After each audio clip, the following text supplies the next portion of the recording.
को बन्दैछ त राजापति। सम्पूर्ण नमस्कार। आज मेरो दरबार जत्रो महलमा तपाईलाई स्वागत छ र आजको यो को बन्दैछ राजापतिमा हामीसँग कुरा गर्दै हुनुहुन्छ नाकानेजी। स्वागत छ तपाईलाई। धन्यवाद धन्यवाद। अनि यो छाप्रोलाई महलै चाहिँ नभनेको हुन्थ्यो कि अनि महलको चाहिँ बेइज्जत हुन्छ क्या। अनि मैले यो कार्यक्रममा नबुझेको चाहिँ यो राजासम्म त ठिकै छ, को भन्छ राजा होइन सम्म ठिकै छ, पछाडि पत्ती चाहिँ कसरी आयो क्या? पत्ती कसरी किन हुनु नि नाकानेजी? हाम्रो देशमा जो राजा बन्छ त्यसका पछाडि केटीहरू पति पति भन्ने त कति हुन्छन् कति। त्यही भएर हाम्रो आजको कार्यक्रम रहेको छ राजापति। अनि नाकानेजी हाम्रो देशमा चाहिँ राजा ल्याउनु पर्यो भनेर मान्छेले भनिरहेको छन्। यसमा तपाईको भनाइ के रहेको छ बताउनुस्। मेरो भनाइ चाहिँ केही छैन, एउटै भनाइ छ। अरू बेला चाहिँ मसँग कुचौरा हुन्थ्यो भनेदेखि अहिले चाहिँ मसँग झोला छ। मतलब अलि बुझेन, अलि स्पष्ट तरिकाले भनिदिनु पर्यो। जनता ढुङ्गा मुढा हान्न चाहन्छन्। के का मतलब हो? अहिले पो हाम्रो देशमा मन्त्री छ र कचौरा भरिनु पनि टाइम लाग्छ। राजा आइसकेपछि लाख बिटोले हान्छ अनि अहिले बेलैमा झोलाको सजिलै गर्नु परेन? वाह नाकानेजी वाह।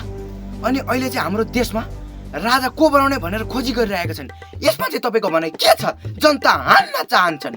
तपाईँ कस्तो कुरा गर्नुहुन्छ यार? तपाईँलाई पत्रकार चाहिँ कसले भन्यो? किन र नाकानेजी के भयो? के भएन हो?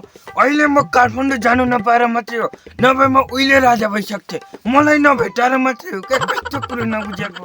तपाईँ यो देशको राजा? तपाईँ कुन एङ्गलबाट तपाईँ यो देशको राजा देखिनुहुन्छ? जनता तपाईँको मुख भत्काउन चाहन्छन्।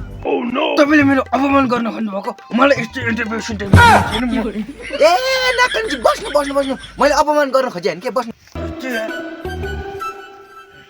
तपाईँले यो देशको राजै बनाइयो रे, तर तपाईँ यो देशको लागि के गर्नुहुन्थ्यो? पहिला त म राजा भएको खुसीले भट्टीमा गएर एक बोतल चाहिँ सड्काइदिन्थे सट्टे पारेर। त्यसपछि चाहिँ म यो पुरा देशभरि नाङ्गे हिँड्थेँ त्यसका बाद। भनेपछि तपाईँ नाङ्गे पनि हिँड्नुहुन्थ्यो, तर आखिर किन नाङ्गे हिँड्नुहुन्थ्यो बताइदिनुहोस्, नत्र भने जनता हान्न चाहन्छन्। किन हुनु नि हो यार? पहिलो कुरो त म जस्तो मान्छेलाई राजा बनाउँदैन। यदि बनाइहालेछ भने पनि म जस्तो मूर्ख मान्छेलाई राजा बनायो भने यो देशको भविष्य पनि नाङ्गे हुँदैन यार। कस्तो कुरो गर्छ? यो कुरा त तपाईँले गजबकै गर्नुभयो। ल यो कुरालाई टुङ्गाइदिउँ अनि भन्नुहोस्, हाम्रो पूर्वीय ज्ञानेन्द्र राजाले गाडीबाट उठेर काठमाडौँ उपत्यकामा हात लगाएको छ। यसमा तपाईँको भनाइ के रहेको छ? जनता जान्न चाहन्छन्। अब ज्ञानेन्द्र शाहले हल्लाउन सक्ने भनेको त्यही हात त हो नि। म भएको भए अरू थके पनि हल्लाइदिन्थेँ क्या। मतलब के हल्लाउनु हुन्थ्यो तपाईँले? कस्तो के हल्लाउनु हुन्थ्यो नि?